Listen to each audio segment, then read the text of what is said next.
अभी आप सभी ने बड़ा सुंदर भजन और उपदेश सुना है। अब आगामी व्याख्यान के क्रम से जुड़ेंगे, सीधे हो जाएंगे। लंबे गहरे श्वास लेकर ओम ध्वनि का उच्चारण करेंगे।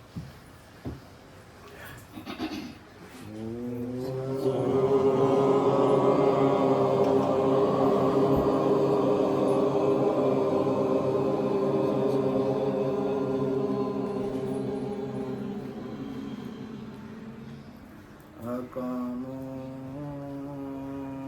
धीरो अमृतः स्वयं भू रसेन तृप्तो न कुतश्चन नः तमेव विद्वान्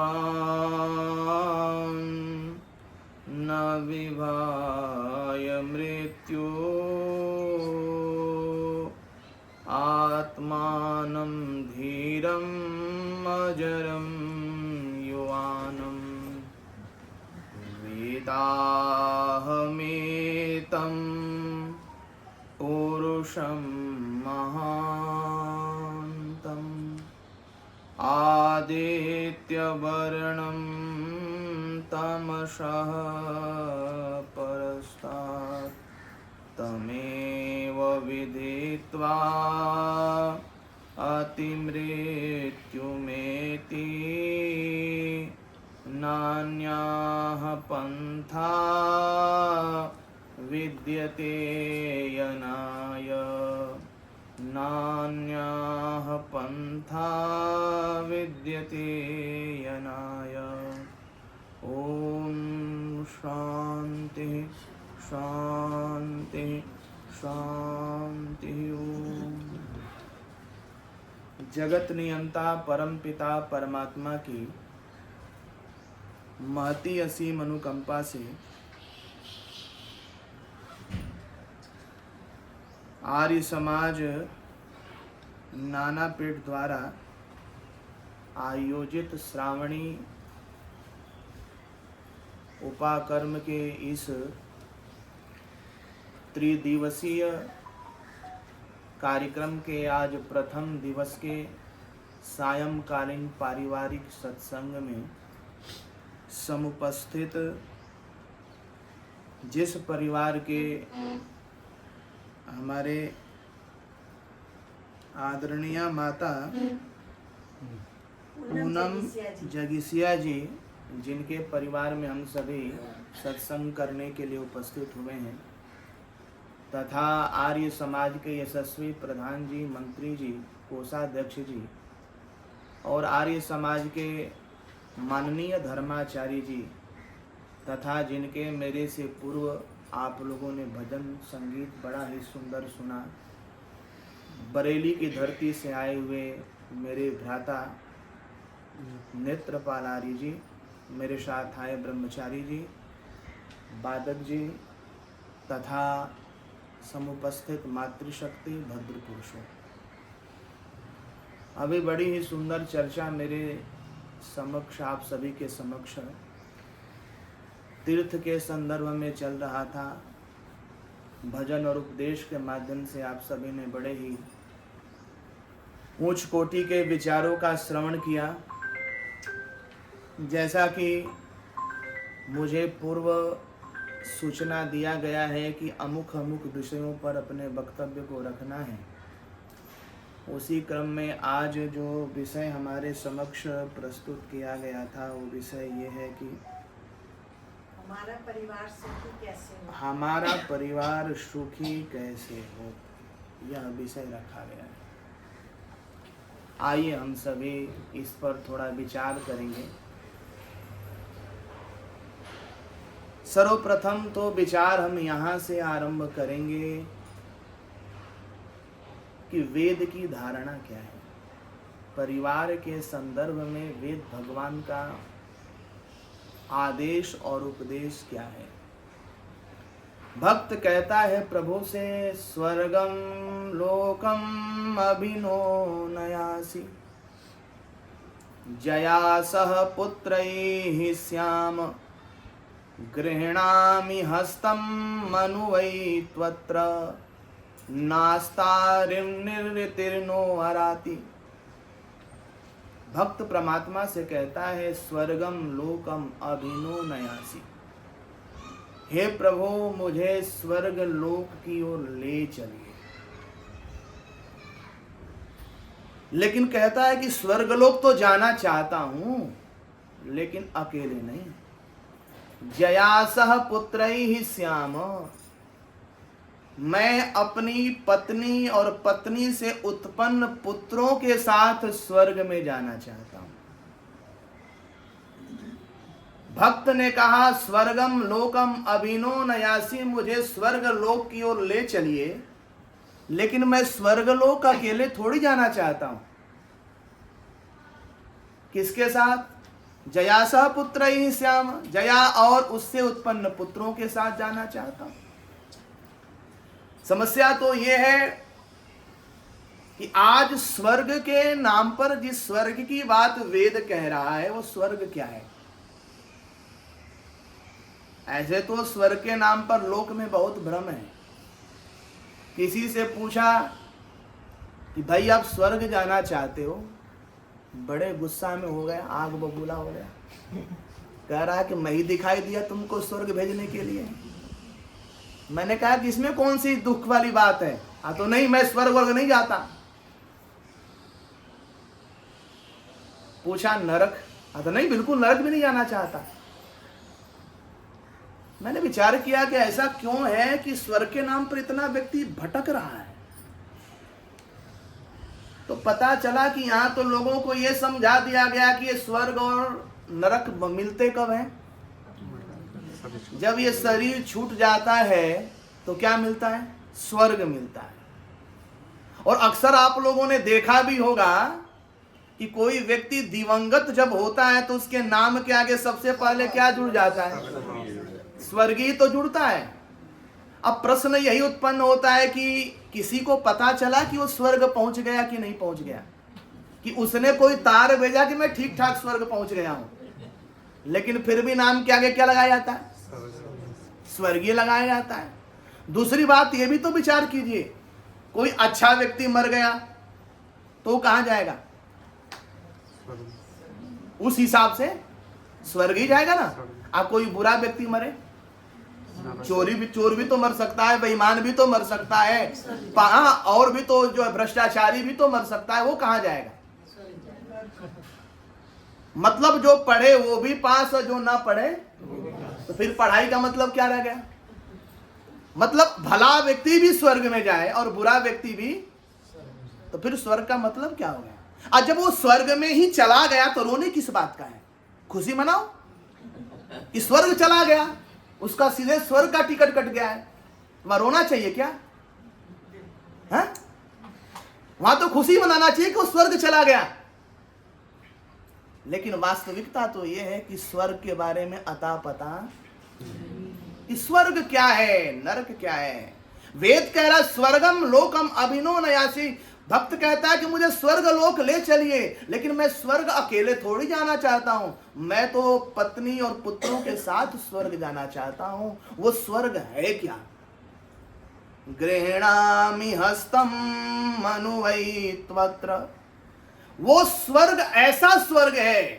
गृह्णामि हस्तम अर्थात परस्पर एक दूसरे का सहयोग का हाथ एक दूसरे के प्रति समर्पित हो, अर्थात एक दूसरे को सुख बांटना चाहता है, सहयोग करना चाहता है। समस्या एक के ऊपर आती है, दो खड़े हो जाते हैं। हमें ऐसा स्वर्ग लोक की ओर ले चलिए जहां परस्पर एक दूसरे का विरोधी ना हो। क्या हो? सहयोगी। ये सहयोगी बनता कब है? बनाया कैसे जाता है?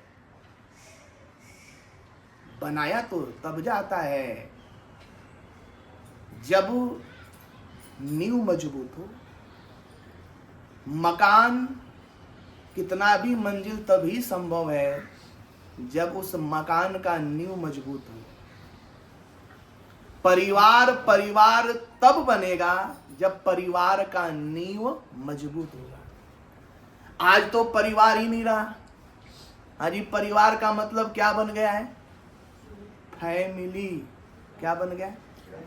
अक्सर लोग क्या कहते हैं? हम फैमिली वाले हैं। क्या कहते हैं?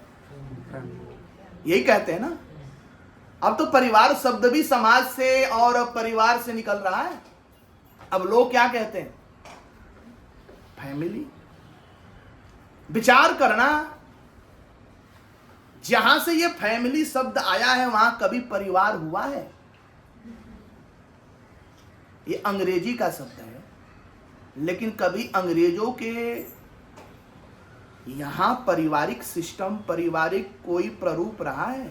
वहां तो बच्चे को यूं ही नहीं पता कि मेरी माँ कौन है, मेरे बाप कौन है, मेरे नाना कौन है, मेरी नानी कौन है। तो भला वहां परिवार कहां होगा? परिवार, फैमिली का मतलब परिवार नहीं होता।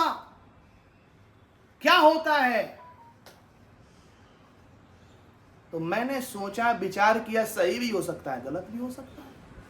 मैंने विचार किया कि फैमिली का मतलब तो कुछ ना कुछ होगा, और फैमिली का मतलब यही होता है कि फायदा के लिए मिलिए। फायदा समाप्त और मिलन ये हो रहा है कि नहीं हो रहा है? माता पिता तभी तक अपने लगते हैं जब तक उससे स्वार्थ है, फायदा है, मिलन तभी तक है। जैसे फायदा समाप्त, मिलन। लेकिन हमारे यहां परिवार की परिकल्पना, क्या सुंदर परिकल्पना है। परि कहते हैं चारों ओर से, और वार कहते हैं अपनों की छाया। जहां चारों ओर से अपनों की छाया हो उसका नाम क्या है? जहां अपनों का सहयोग का छाया हो, समर्पण का छाया हो, सेवा का छाया हो, प्रेम का छाया हो, श्रद्धा का छाया हो, उसका नाम क्या है? परिवार। जहां समस्या एक पर आए, सारे परिवार के सदस्य खड़े हो जाए, उसका नाम क्या हुआ करता था? परिवार। लेकिन वास्तव में परिवार है क्या? परिवार बनता कैसे है? ये तो हम भूल गए। परिवार की जो मूल जड़ है, उस जड़ के अंदर, नींव के अंदर जो सबसे मजबूत पत्थर है, उसका नाम है विश्वास। जिस परिवार के अंदर आपस में एक दूसरे के प्रति विश्वास कायम है, एक दूसरे के प्रति विश्वस्त है, तो वहां परिवार की नींव को कोई हिलाने वाला पैदा हुआ नहीं है। ध्यान रखना, विश्वास बनाने में पूरे जीवन लग जाते हैं, और विश्वास को तोड़ने में क्षण भर का भी समय नहीं लगता। और रहीम जी ने क्या कहा?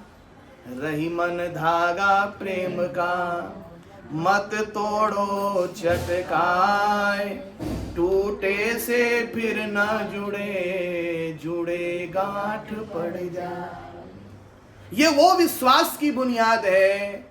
जब एक दूसरे के प्रति विश्वस्त हो जाती है तो वहां से एक भाव पैदा होता है। उस भाव का नाम है समर्पण।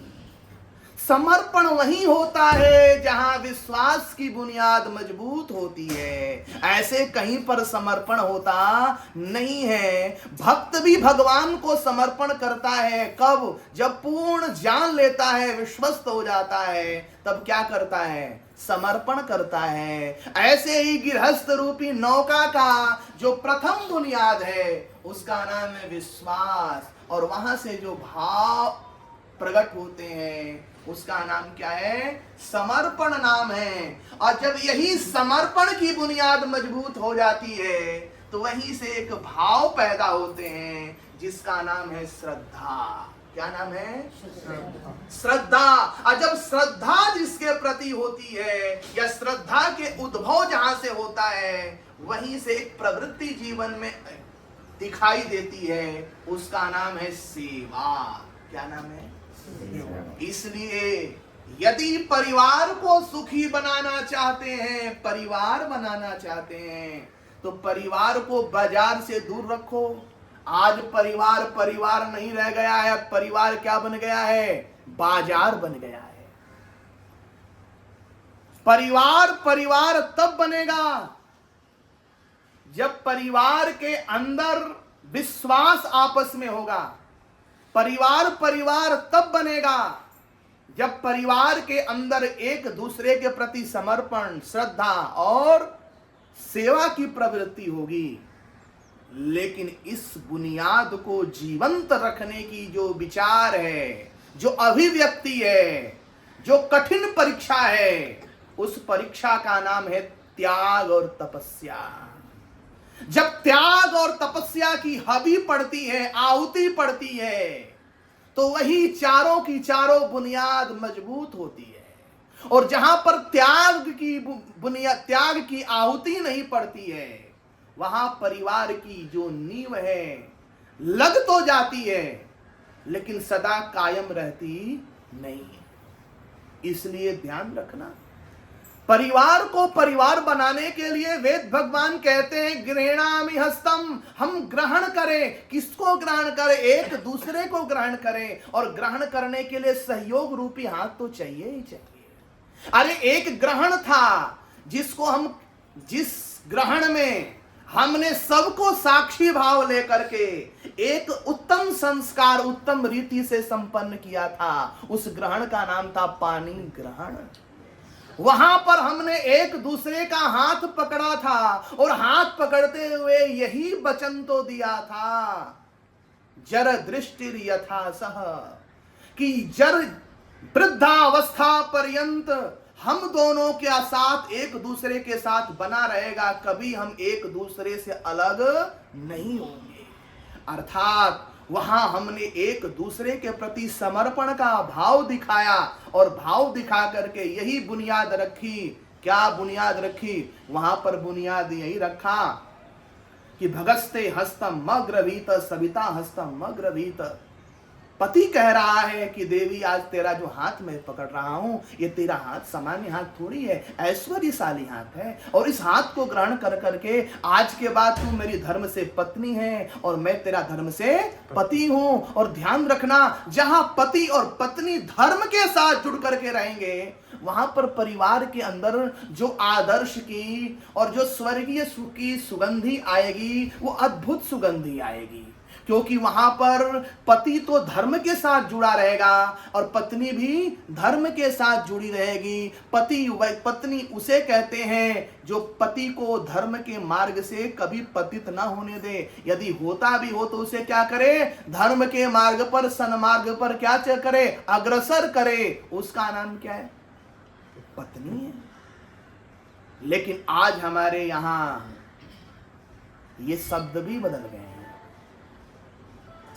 भला जिस समाज, जिस आदर्श परिवार में पति और पत्नी जैसे इतने उत्तम शब्द हो, वहां पर हस्बैंड और वाइफ का क्या संबंध है?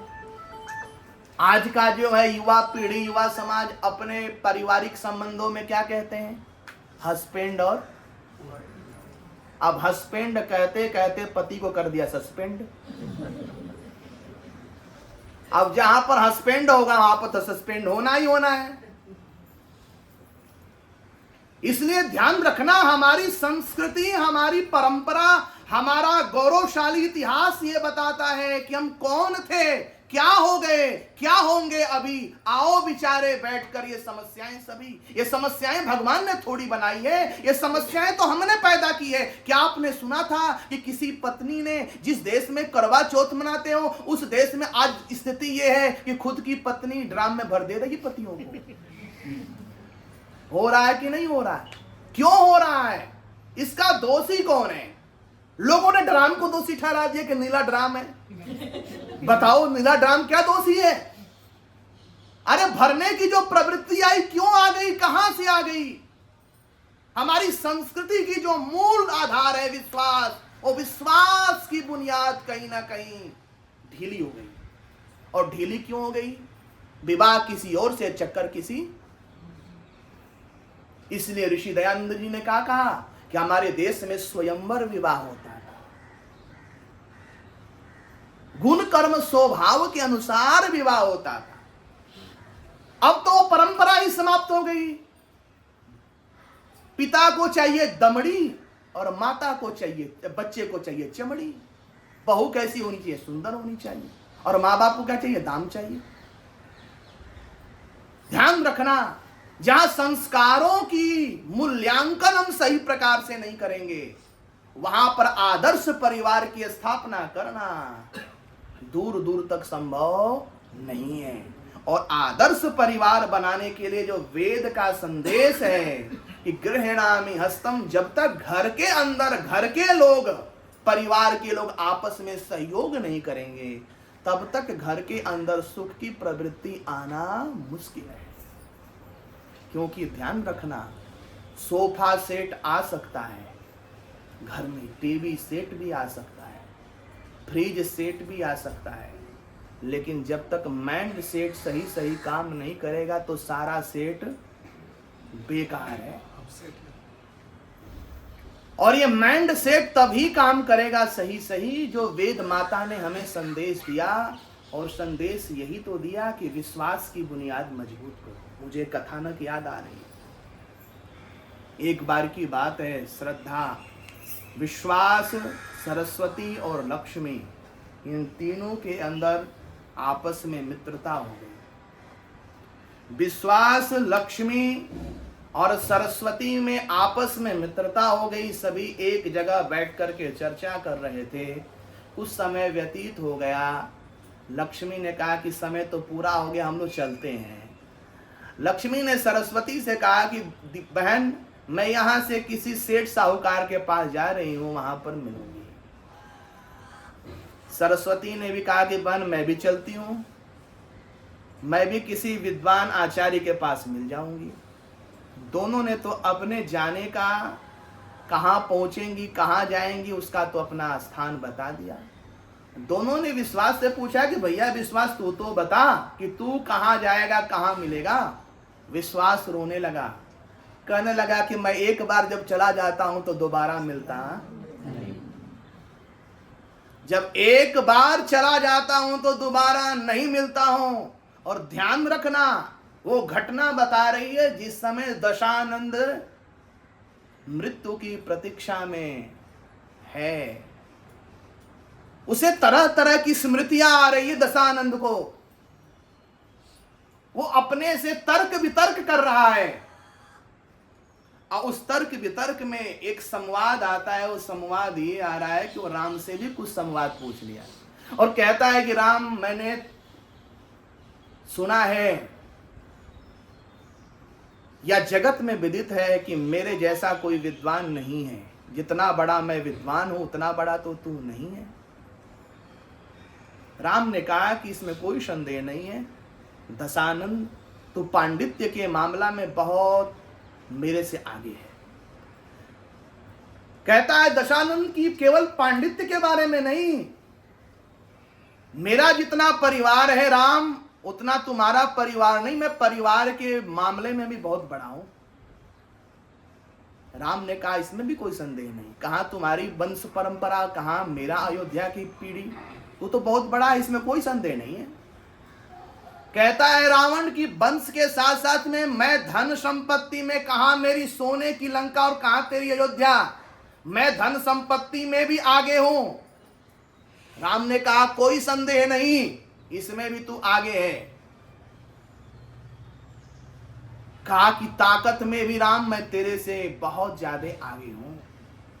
राम ने कहा कोई संदेह नहीं, ताकत में भी मुझसे बहुत आगे हो रावण। राम ने कहा कि तू ये सारी बातें पूछ क्यों रहा है। रावण कहता है कि मैं एक बात जानना चाहता हूं कि ये सारी चीज मेरे पास में भी थी, ताकत था, बल था, परिवार था, धन धान्य था, सब कुछ थे, तब भी पराजय क्यों मेरा हुआ, और ये सब न होते हुए भी विजय तुमको क्यों मिल गया। तो राम ने कहा कि इसका कारण तुझको पता है, इसका कारण तुझको पता है। अगर तू सुनना ही चाहता है तो सुन ले।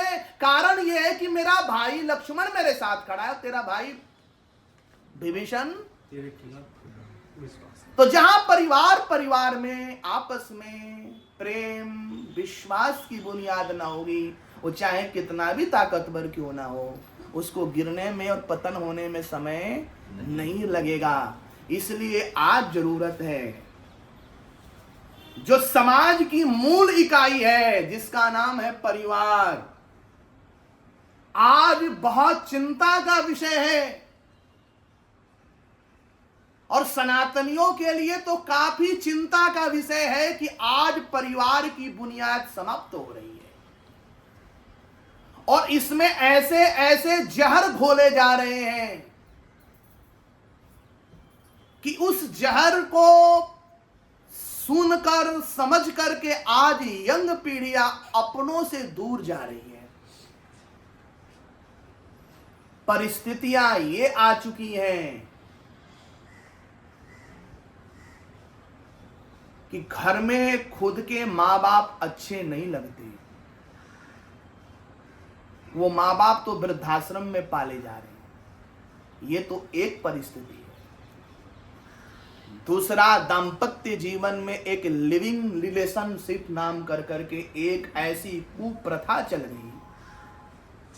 क्या आप सोच सकते हो इतनी गिरी हुई मानसिकता? किसी देश का कानून हो तो मैं ऐसे कानून को जलाना पसंद करूंगा जिस कानून में अग्नि के समक्ष पति और पत्नी शपथ लेते हैं और कहते हैं गृह्णामि हस्तम मनु वै तत्र। उस देश में ये जब संबंध रहेगा, वहां पति पत्नी का संबंध कभी कायम रहेगा क्या? लेकिन दुर्भाग्य है कि इस देश का कानून का लोगो ही वही है। जब लोगो देखेंगे ना तो हाथ में क्या है और आंख पर क्या है? पट्टी है कि नहीं है? इसका मतलब क्या हुआ?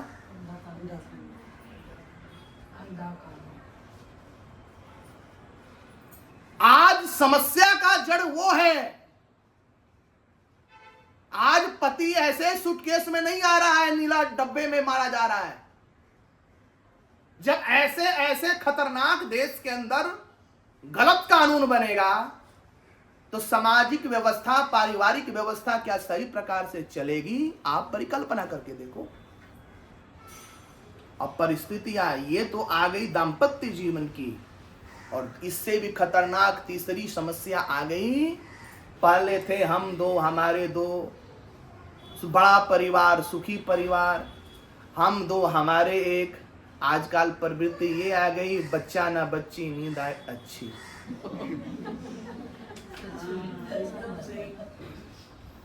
बताओ कहां जा रहे हैं, किस ओर जा रहे हैं? कैसे सुखी परिवार बनेगा जहां की पति पत्नी की मूल धारा विश्वस्त नहीं, जहां आने वाली पीढ़ियों का कोई सही रूप ढांचा हमारे समाज में स्थापित नहीं। हमने अपने ही संबंध को अपने ही हाथों से दबा दिया। जो बच्चा आज जन्म लेगा, हमने एक ही बच्चा पैदा किया, उस बच्चे का क्या गुनाह है कि आपने वो भाई, अपना भाई किसको कहेगा? वो किसको भाई कहेगा बताओ? उसका आपने भाई नहीं हो, आने वाली समय में आपने उसके भाई को नहीं होने दिया। और परिस्थितियां क्या है, जब आप ही रोते हो क्या करे, हमारा बेटा अमेरिका है, सेवा करने वाला कोई है ही नहीं। अब वो नौकरी करे कि आपका सेवा करे? हमने केवल अपना परिवार का मूल्यांकन आर्थिक आधार पर किया, भौतिक संसाधनों के आधार पर किया। लेकिन ध्यान रखना, वो समय था जब आपका मकान कच्चा होता था, रहने वाले लोग सारे के सारे पक्के हुआ करते थे। आज स्थिति ये हो गई है, मकान तो पक्का हो गया है लेकिन रहने वाले लोग बोल दीजिए कच्चे हैं कि नहीं है। वो समय था, रास्ता भी कच्चा था, चलने वाले मजबूत होते थे। आज रास्ता भी पक्का हो गया, चलने वाले तैयार हैं 2 किलोमीटर। आज परिवार की स्थिति इतनी गड़बड़ा गई है, ऐसी परिस्थितियों में हमने परिवार को ला करके खड़ा कर दिया है कि आज सही दिशा की जरूरत है। सही दिशा जितना युवा पीढ़ियों को जरूरत है, उससे कहीं ज्यादा जो परिवार के चलाने वाले अभिभावक हैं, उनको सही मार्गदर्शन की जरूरत है। क्योंकि ध्यान रखना, गृहस्थ की जो सबसे बड़ी संपत्ति है वो उसकी संतान है। उससे बड़ी कोई संपत्ति नहीं होती। इसलिए तो कहा पूत सपूत तो का धन संचय, पूत कपूत तो का धन संचय। अगर संतान अच्छी बन गई तो आपके सौभाग्य का उदय कर देगी, और आपने संपत्ति भी इकट्ठा कर दिया, संतान हाथ से निकल गई तो सारी संपत्ति पानी में बिखेर देगी। केवल संपत्ति ही नहीं, आपकी इज्जत, सम्मान, प्रतिष्ठा सबको दांव पर लगा देगी। इसलिए संतान को अच्छा बनाने के लिए हमारे पास क्या प्रकल्प है? केवल महंगी शिक्षा से कोई संतान संस्कारी हो सकती है क्या? केवल साक्षरता से राष्ट्र का विकास हो सकता है क्या? आपने महंगी शिक्षा तो दे दिया, डॉक्टर बन गया, इंजीनियर बन गया, आईएएस आईपीएस बन गया, परिणाम क्या निकला? मां बाप वृद्धाश्रम में। जब तक हम अपनी संतान को संस्कार नहीं देंगे, संस्कारों का काम स्कूल का नहीं है, संस्कार का प्रथम पाठशाला ही मां है, और द्वितीय पाठशाला पिता है, और तीसरा पाठशाला आचार्य है। मां कौन सी संस्कार दे रही है? सिवाय खिलाने के, टीवी दिखाने के, उसके स्वाद के अनुकूल सुविधा देने के, ये संस्कार होते हैं क्या? संस्कार वो होते हैं जिससे दोषों का परिमार्जन किया जाता है और गुणों का आधान कराया जाता है। उसका नाम क्या है? संस्कार। क्या हम अपने बच्चों को संस्कार दे पा रहे हैं? नहीं। सुविधा तो दे रहे हैं, अच्छी क्वालिटी का सुविधा दे रहे हैं। ये सुविधा देनी कोई बुरी बात थोड़ी है, दो सुविधा, लेकिन सुविधा से पहला ना स्थान संस्कार का है। जब आप अच्छे संस्कारी संतान नहीं बनाओगे तो समस्याएं आएंगी। डॉक्टर बन जाएगा, किडनी बेच के खा जाएगा, इंजीनियर बन जाएगा, सरिया बेच के, लोहा बेच के खा जाएगा, आईएएस बन जाएगा, जिला बेच के खा जाएगा। इसलिए आज जरूरत है कि संस्कारों के उपवन लगाइए, और संस्कारों के उपवन लगाने का जो सबसे सुंदर स्थान है उसका नाम है परिवार। हमारे यहां सनातन परंपरा में सबको गृहस्थ में जाने का अधिकार नहीं था। आज तो कितना भी बिगड़ा हुआ है ना, अक्सर लोग कहते हैं इसको विवाह कर दो सुधर जाएगा। ये सुधर नहीं जाएगा, बिगाड़ देगा। और हमारे यहां गृहस्थ आश्रम में वही जाता था जिसमें गृहस्थ की पूरी योग्यता हो। उसके मापदंड हुआ करते थे, ये योग्यता चाहिए। अगर ये योग्यता से शून्य है तो उसको गृहस्थ जाने की कोई जरूरत नहीं है। गृहस्थ तो वो स्वर्ग की सीढ़ी है जहां से समाज, राष्ट्र, मानवता का ऐसा उद्भव जो है पैदा किया जाता है जिससे कि देश राष्ट्र का कल्याण होता है। लेकिन आज समस्या ज्यों की त्यों होती जा रही है।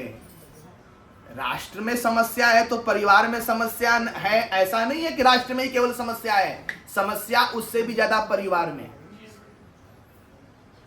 परिवार से कहीं ज्यादा समस्या आज समाज के अंदर है।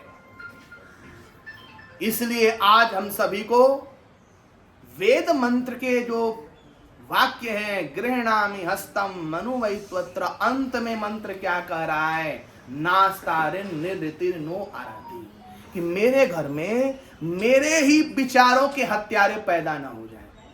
हे परमात्मा, ऐसा दुर्दिन मेरे जीवन में कभी ना आए कि मेरे ही परिवार में रहने वाले लोग मेरे अच्छे विचारों की हत्या करने वाले हो जाएं। ऐसा दुर्दिन मेरे सामने ना आए, अर्थात मेरे परिवार में वो लोग हों जो मेरे अच्छे विचारों की रक्षा करते हों, उसको पुष्पित पल्लवित करते हों। मैं कहा करता हूं कि आप अपनी धन संपत्ति का उत्तराधिकारी बना दोगे, ये कोई बड़ी बात नहीं है। आप नहीं भी बनाओगे तो कल बच्चा मरने के बाद बन जाएगा। हाँ या ना? बोलिए जी, माताएं कुछ नहीं बोल रही हैं। हाँ, लेकिन आप एक बात विचार करना कि क्या आपने अपने अच्छे संस्कारों का उत्तराधिकारी अपने संतान को बनाया है कि नहीं बनाया है। यदि आपने अपने संतान को अच्छे संस्कारों का उत्तराधिकारी नहीं बनाया है तो आपके गृहस्थी होने से कोई फायदा नहीं है, आपके धन संपत्ति जोड़ने से कोई फायदा नहीं है। आपका तब संभव है, तब सफल है जब आपने अपने अच्छे संस्कारों का उत्तराधिकारी पैदा किया जाए। और उत्तराधिकारी बनाने के लिए वही है गृह्णामि हस्तम, हमें एक दूसरे के साथ में जोड़ने का काम करना है, तोड़ने का काम नहीं करना है। और परिवार तो तभी बनता है जब परिवार के अंदर ऐसी प्रवृत्तियों का उदय होता है। बंधुओं, आज परिवार के सामने जितनी भी समस्याएं हैं, उन समस्याओं में चाहे आज वृद्धों के साथ में माता पिता आदि के साथ में जो हो रहा है व्यवहार, चाहे वो समस्या हो, चाहे पति पत्नी के जीवन में जो आपस में टकराव की स्थिति है चाहे वो हो, और चाहे आने वाले समय में जिसको समाज राष्ट्र का दायित्व संभालना है, वो पीढ़ियों के साथ में जो स्थिति हो रही है वो हो, इन सब का समाधान तो यही है कि हम सबसे पहले अपनी मूल धारा को समझें। हम यूरोप वाला चश्मा ना पहने, हम अपने बच्चों को ज्यादा जो है लायक ना बनाएं, क्योंकि आज के माँ बाप इतने बच्चों को लायक बनाना चाहते हैं कि कल वही बच्चा अपने माँ बाप को क्या समझने लगता है, हाँ, इसलिए लायक उतना ना बनाएं, हम अपने बच्चों को उतना योग्य बनाएं। कैसा? अब ये स्वर्ग होता क्या है, बनता कैसे है, ये तो मैंने आपके सामने भूमिका में ही बात कही। और ये भूमिका में बात इसलिए कही क्योंकि ये समस्या हर परिवार की है, आगे आमने सामने हर एक परिवार में घटित हो रही है।